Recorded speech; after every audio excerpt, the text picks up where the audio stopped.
जो परिचित है वही परीक्षित है। तो परीक्षित का कुछ समय हुआ, परीक्षित थोड़ी उम्र परीक्षित की हुई, तो उधर सूत जी कहते हैं शौनक, जिस समय भगवान श्री कृष्ण ने कुंती माता को ये आशीर्वाद दिया, ये वरदान दिया, कुंती माता ने कहा कि हमको दुख दे दो, क्योंकि दुखमा सुमिरन सब करें, सुखमा करें न कोई। सुखमा सुमिरन जो करें तो नरक पड़न ना होई। तो इसीलिए हमारे पास जब दुख रहेगा तभी हम भगवान को याद करेंगे। ये दुख जो है वो आता ही हमारे निर्वाण के लिए है। यदि हमारे जीवन से दुख हटा दिए जाएं तो हम राक्षस बन जाएंगे। ये दुख जब हमारे जीवन में है, इसीलिए हम नवीन कर्म करते हैं। आपने भागवत का अनुष्ठान रखा, 24 अवतारों की भगवान की कथा सुनने का संकल्प लिया, तो ये आपके जीवन में कहीं से कहीं ना कोई दुख है, या आपने मानी है, कुछ भी करो। तो इसीलिए जो भी हम धर्म करते हैं वो सब दुख के कारण ही करते हैं, क्योंकि संसार का नाम दुखालय है। आप कहीं भी जाएं, जहां पुस्तक बिकती है तो वहां लिखा होता है यहाँ पुस्तकालय है, यानी कि पुस्तक मिलती है। कहीं भोजन बन रहा है, हम लोग जाते हैं बाहर, तो वहां लिखा होता है भोजनालय। वैसे ही संसार का नाम है दुखालय। कोई पति से दुखी, कोई पुत्र से दुखी, कोई पुत्र के लिए दुखी, कोई पुत्र से दुखी, कोई पत्नी पति से दुखी तो पति पत्नी से दुखी। तो इसीलिए संसार जो है वो दुखालय है, और इस दुख को दूर करने के लिए हमें नवीन कर्म करना चाहिए, भगवान की शरण में जाना चाहिए। संसार का सुख जो है वो किसके पास है? भगवान के दासों के पास। थोड़े थोड़े सब सुखी दुखी, सुखी राम के दास।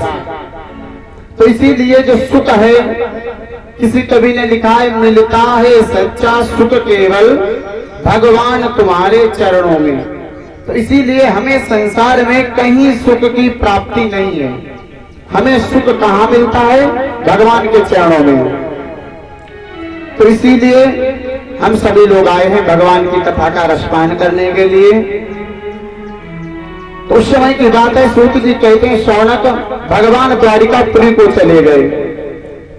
द्वारिकापुरी में जाने के बाद कुछ समय ऐसा हुआ, गांधारी के श्राप के कारण ये दुवंश का विनाश हो गया। वो विनाश कैसे हुआ? दुर्वासा ऋषि के पास ये दुवंश कुल के ये सभी जो भगवान के पारिवारिक थे, इन्होंने उनकी हंसी उड़ाई। तो उन्होंने इनको श्राप दिया। और एक मूसल था जो भगवान का पुत्र था, सांबा, उससे वो जन्मा था। सांबा नामक था, उससे वो प्रकट हुआ था। पुत्र था, वो जन्म नहीं सकता लेकिन प्रकट हुआ था। तो उस मूसल को एक दूसरे से जो मार देता था वो वज्र के समान बन जाता था। तो इसीलिए पूरा परिवार भगवान का आपस में ही लड़के समाप्त हो गए। तो इसीलिए कुछ समय हुआ, एक समय की बात है, सूत जी कहते हैं शौनक भगवान पीपल के वृक्ष के नीचे समाधि लगाए हुए थे।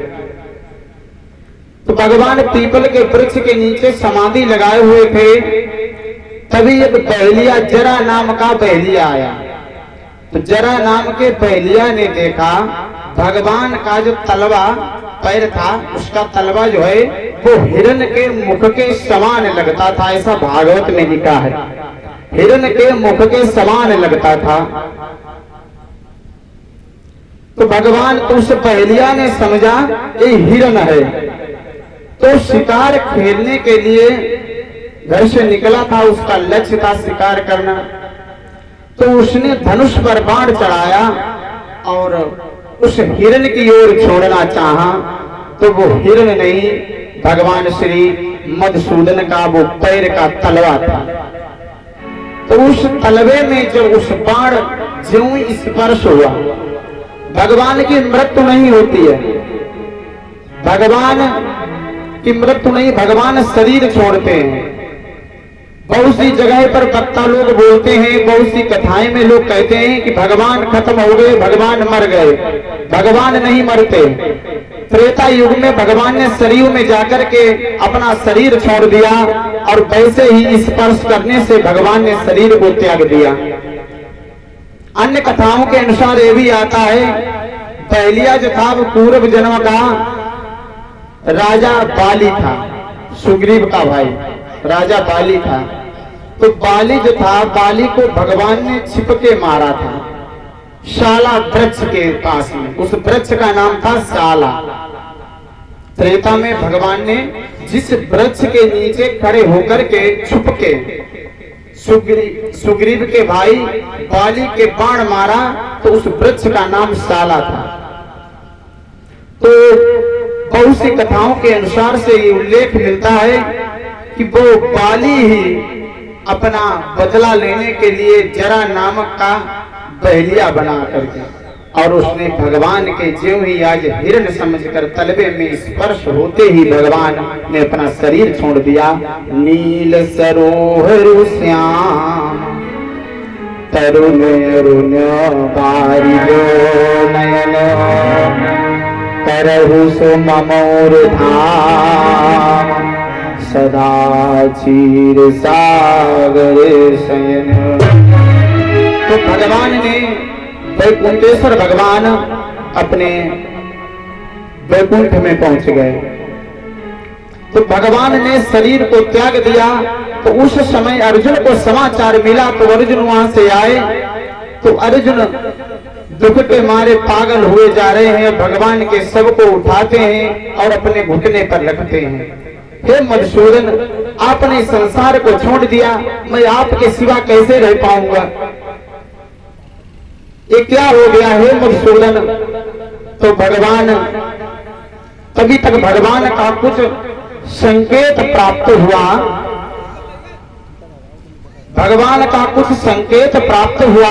अर्जुन को दुखी देखा, क्योंकि वो नर है और वो नारायण है। भगवान अर्जुन गीता में अर्जुन से कहा था, कुंती के 5 पुत्रों में से मैं अर्जुन हूं, सत्य बोलने में मैं धर्मराज हूं। तो इसीलिए अर्जुन थे भाई भगवान श्री कृष्ण थे।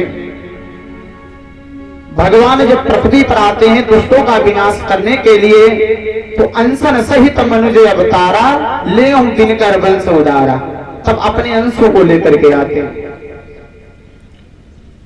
वैसे तो हम भी भगवान के अंश ही माने गए, ईश्वर अंश जीव अविनाशी, हम भी भगवान के अंश हैं। क्योंकि माता के जब गर्भ में उल्टे लटके थे, तो भगवान की प्रार्थना करते थे, हे प्रभु मुझे इस गर्भ से बाहर कर दो। भगवान नित्य प्रतिदिन हमको दर्शन देते थे। तो जब हम गर्भ से बाहर हुए, तो ये जो दाई लोग नाल काटते हैं शिशुओं के, तो वो कनेक्शन सीधे नारायण से जुड़ा होता है। ईश्वर अंश जीव अविनाशी, उसके कटते ही से हम अंश को भूल गए, वंश में पड़ गए। जब दाई लोग काटती हैं माताओं के पास में शिशुओं का वो नाल, तो अंश को भूल गए हम, इसीलिए वो नारायण का जुड़ा ही है। नारायण अपने अंश के साथ में कनेक्शन जोड़ देते हैं। तो उसको ज्यों ही काटा तो अंश को भूल गए और वंश में पड़ गए। यही हमारी मोह माया है। तो इसीलिए अर्जुन दुखी हैं। और अर्जुन ने क्या किया, तो कुछ संकेत प्राप्त हुए। तो अर्जुन ने भगवान के शव को उठाया और समंदर में बहाना चाहा। ज्यों ही शव को उठाया समंदर में बहाना चाहा, और वहां पर अर्जुन खड़े हैं और भगवान का शव जो है वो जा रहा है। अर्जुन खड़े हैं हाथ जोड़े। कुछ समय के बाद ऐसा हुआ कि वो शव जो था वो सीधे फिर लहरों से आकर के जहां से अर्जुन ने उसे बहाया था वहीं पर फिर आ गया। तो अर्जुन ने समझा, अरे ये क्या है। फिर अर्जुन ने उस शव को प्रणाम किया, सम्मान और आदर के सहित में श्री कृष्ण भगवान के शव को फिर बहाया। तो फिर लहरों से भगवान बहते हुए चले गए। कुछ समय के बाद फिर वहीं पर आ गए। तो अर्जुन को कुछ अंदर से क्रोध आया। तो अर्जुन ने क्या किया? अर्जुन ने अपना गांडीव लिया और भगवान के तलवे में लगाया और ऐसे जिम्मे किया तो उसी समय गांडीव की जो शक्ति थी भगवान के साथ में ही चली गई। अर्जुन को क्षमता नहीं थी युद्ध जीतने की, क्योंकि धर्म पर भगवान की बुआ के पुत्र थे, ये इससे कुछ नाता नहीं था। भगवान ने एक बार ये भी कहा था, शांति दूत बन करके गए थे हस्तिनापुर, तो भगवान ने कहा था दुर्योधन से, ये मत कहो कि हमारी बुआ के पुत्र हैं, जैसे ये हमारे लिए वैसे आप भी हो, लेकिन मैं जो कह दूंगा उसे पांडव मान लेंगे। तुम्हारी ओर से मैं बोल दूंगा, तुम मानोगे नहीं। पांडव की ओर धर्म है, तुम्हारी ओर अधर्म है, और जहां पर धर्म है वहीं पर भगवान है, जहां पर भगवान है वहीं पर कल्याण है। तो इसीलिए भगवान ने उस दुर्योधन का विनाश कर दिया। 18 दिन तक युद्ध चला और वो वीर गति को प्राप्त हो गया दुर्योधन अपने भाइयों के सहित। तो इसीलिए अर्जुन जो थे, तो अर्जुन कई बार जब युद्ध प्रारंभ हुआ पहले दिन, तो अर्जुन को अपने परिवार को देखकर मोह उत्पन्न हो गया अंदर से। अरे ये तो मेरे चाचा दाऊ, ये तो सब हमारे ही पारिवारिक खड़े हैं, इन पर कैसे बाण चलाएं? तो भगवान ने अर्जुन गीता का उपदेशन दिया, तब उनका मोह दूर हुआ। तो इसलिए भगवान की कृपा से धर्म अर्जुन की ओर था, इसीलिए महाभारत में विजय पांडवों की हुई। अर्जुन के गांडीव में जो शक्ति थी वो भी भगवान की थी। जब बर्बरीक से पूछा, जब खाटू श्याम भगवान जी जिसे हम सब लोग पूजते हैं वहां जाते हैं, वो बबरीक घटोत्कच के पुत्र थे। युद्ध प्रारंभ हुआ, बर्बरीक को पता चला तो वहां से आया, उसने श्री कृष्ण को प्रणाम किया और अपने पिता घटोत्कच को प्रणाम किया और कहने लगा, मैंने सुना है कि आपस में युद्ध होने जा रहा है। तो भगवान ने कहा, ऐसा तो है, युद्ध होने जा रहा है। तो बबरीक ने कहा, मैं युद्ध को जिस दिन प्रारंभ होगा उसी दिन समाप्त कर देंगे। तो इसीलिए वहां पर खाटू श्याम की कथा जाती है। तो भगवान ने सर मांग लिया। ये कथा लंबी है, इसे बता देता हूं, विस्तार से है। तो वैसे ही जब खाटू श्याम वही बर्बरीक जो कि उनका सर कटा हुआ रखा है, जब उनसे युद्ध समाप्त हुआ, भगवान ने कहा, अर्जुन ने कहा, मैंने कर्ण का वध किया। भीम ने कहा, मैंने 100 भाइयों को मारा है दुर्योधन के। तो भगवान श्री कृष्ण ने कहा कि चलो हम आपस में बात नहीं मानेंगे, आओ बर्बरीक से पूछते हैं। बर्बरीक के पास में गए तो उनसे पूछा, तो बर्बरीक कहने लगा कि मुझे तो कुछ दिखाई नहीं दिया, किसने किसको मारा। भगवान ने कहा, पूछ लीजिए, ये तो तुम्हारे ही वंश का है। तो अर्जुन ने कहा, बेटा तुमको क्या दिखाई दिया? बोले, श्री कृष्ण का चक्र चलते मुझे दिखाई दिया। श्री कृष्ण का चक्र पूरे महाभारत में चल रहा था। तो इसलिए कहने का तात्पर्य ये है, यहाँ पर इसलिए पहुंचा हूं कि गांडीव की जो शक्ति थी वो भगवान ने अपने साथ में ही लेकर के चले गए। उसके पश्चात गोपी मथुरा वृंदावन बरसाने यहाँ समाचार पहुंचा। 16,108 रानी भगवान के थी। द्वारिकापुरी में समाचार पहुंचा, जबकि भगवान ने अर्जुन को पहले से इस बात पर परिचय करा दिया था कि हम जब इस पृथ्वी पर न हो तो हमारी रानियों से कह देना द्वारिकापुरी खाली कर दे, क्योंकि द्वारिकापुरी भगवान नहीं होंगे तो जलमग्न हो जाएगी। तो इसीलिए आज वो सभी गोपी और 16,108 रानी महारानी जो थी वो सभी आई हैं और विलाप कर रही हैं, भगवान के शव पर अपनी चूड़ियों को पटक रही हैं, क्योंकि 16,000 जो 108 रानी पटरानी थी उनके विवाह हुए थे। अब गोपियां जो थी मथुरा वृंदावन बरसाने की, वो भी विलाप कर रही हैं, नाना प्रकार की बातें बोलती हैं, हे माधव, हे मधुसूदन, मैं कैसे इस संसार में रहूंगी।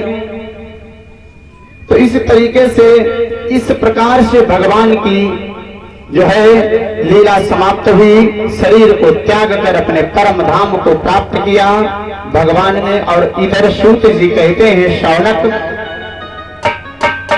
सूत जी कहते हैं, शौनक, युधिष्ठिर ने जब समाचार ये पाया अर्जुन आज भरे दरबार में आए हैं, तो युधिष्ठिर सभा आयोजित की हुई, जो सभा लगी थी उसमें अर्जुन खड़े हैं, तो अपने सर को नीचे किए हुए अर्जुन ने हाथ जोड़े अपने भ्राता ज्येष्ठ युधिष्ठिर के। तो युधिष्ठिर ने कहा, अर्जुन क्या बात है? तो अर्जुन ने नीचे को सर कर लिया। तो धर्मराज ने कहा, बोलते क्यों नहीं अर्जुन, क्या हुआ? तो अर्जुन ने फिर अपने सर को नीचे कर लिया। तीसरी बार कहा, अर्जुन, मैंने तुमसे कभी एक से दोबारा बात नहीं पूछी, 2 बार मैं बोल चुका हूं, तुम जवाब क्यों नहीं देते, क्या हुआ? तो अर्जुन ने कहा, दादा, भगवान दुनिया से चले गए, भगवान ने पृथ्वी छोड़ दी और अपने धाम को चले गए। तो ये जब समाचार युधिष्ठिर ने सुना तो युधिष्ठिर बड़े दुखी व्याकुल हुए। कुछ समय बाद ऐसा हुआ, सूत जी कहते हैं, शौनक, कुछ समय बाद ऐसा हुआ कि जो बसंत ऋतु थी, जैसे हवा चलती थी, तो उस हवा में दुर्गंध आने लगी, सुगंध नहीं, दुर्गंध आने लगी। पशु पक्षी जो थे वो एक दूसरे के खून के प्यासे होने लगे। तो इसीलिए कहने का मतलब ये है कि अपशगुन होने लगे। धर्मराज ने, एक समय की बात है, एक वट वृक्ष के ऊपर एक पीले पंख वाला पक्षी बैठा था। तो धर्मराज ने देखा वो अपने पंजों से दबाए हुए मांस को खा रहा है। ऐसे कई प्रकार की धर्मराज ने दृश्य देखे। कुछ समय के बाद धर्मराज चले हैं, इंद्रप्रस्थ अपने भवन से बाहर हुए तो देखा साधु मुनियों को दुष्ट लोग सताने लगे। मां नहीं मातु पिता नहीं देवा, साधु न सन करवा गई सेवा, जिनके या आचरण भवानी, निशिचर सम प्राणी। तो इसीलिए इस प्रकार का भयावह दृश्य देखकर युधिष्ठिर के मन में शंका ही शंका उत्पन्न होती गई, ऐसा क्यों हो रहा है? तो युधिष्ठिर ने समझा, हमें लगता है द्वापर का समय समाप्त हो चुका है, कलयुग आने वाला है, इसीलिए तो ऐसी भयावह स्थितियों को देखना पड़ रहा है। तो युधिष्ठिर ने क्या किया? कुछ समय की बात है, परीक्षित थोड़े सियाने हुए राजयोग देने के। तो परीक्षित युधिष्ठिर ने अपने भाइयों के सहित में ये मंथना बनाई, भगवान इस संसार में नहीं रहे, अब हम भी नहीं रहेंगे, क्या करना है? तो इसीलिए द्वापर के जाने से हुए आचरण और धर्मराज ने रख दिया परीक्षित के सरों पर मोर। धर्मराज ने परीक्षित के सर पर अपने मुकुट को उठाया और शोभायमान बना करके रख दिया और राज्याभिषेक कर दिया। परीक्षित धर्मपरायण कर्तव्यनिष्ठ राजा थे, तो इसीलिए धर्मराज ने क्या किया है, 5 भाई साथ में परीक्षित को युद्ध नीति, धर्म नीति, राजनीति, साधु मुनियों की सेवा करना, किससे क्या व्यवहार करना, ये सभी राजनीति धर्मराज ने परीक्षित जी को सिखा दी। तो इसीलिए धर्मराज जब चले हैं तो पांचों भाई साथ में जा रहे हैं। पीछे द्रौपदी है, द्रुपद सुता हिमालय पर्वत की ओर चढ़े हैं। दुर्गम यात्रा जो है, जिसे दुर्गम यात्रा कहते हैं, हिमालय पर्वत की ओर गए हैं। तो धीरे धीरे करके कुछ समय पर चले हैं तो नकुल ने प्राण त्याग दिए। अब तो दुखी हो गए, क्योंकि नकुल जो थे वो माधुरी के पुत्र थे। अश्विनी कुमार से उनका जन्म हुआ था। माधुरी जो थी वो अपने पति की चिता में सती हो गई थी। पांडु की चिता में बैठकर उसने अपना शरीर त्याग दिया था। कुंती के 3 ही पुत्र थे, भीम, अर्जुन, युधिष्ठिर। 2 पुत्र माधुरी के थे जो अश्विनी कुमार से उनका जन्म हुआ था। तो इसीलिए नकुल ने जब प्राण को त्यागा तो भाइयों में सबसे अनुज नकुल ही था। तो सहदेव को, भीम को, अर्जुन को, युधिष्ठिर को बहुत दुख हुआ। देखो शरीर त्यागने के लिए जा रहे, लेकिन जब नकुल के प्राण को निकलते हुए देखा तो दुख व्यक्त करने लगे। कुछ दूरी पर चले तो सहदेव ने प्राण त्याग दिए, कुछ दूरी पर चले तो भीम ने प्राण त्याग दिए, कुछ दूरी पर चले तो अर्जुन ने प्राण त्याग दिए। अब तो युधिष्ठिर अकेले रह गए। इसीलिए कहते हैं ना, किसी का कोई संसार में नहीं है।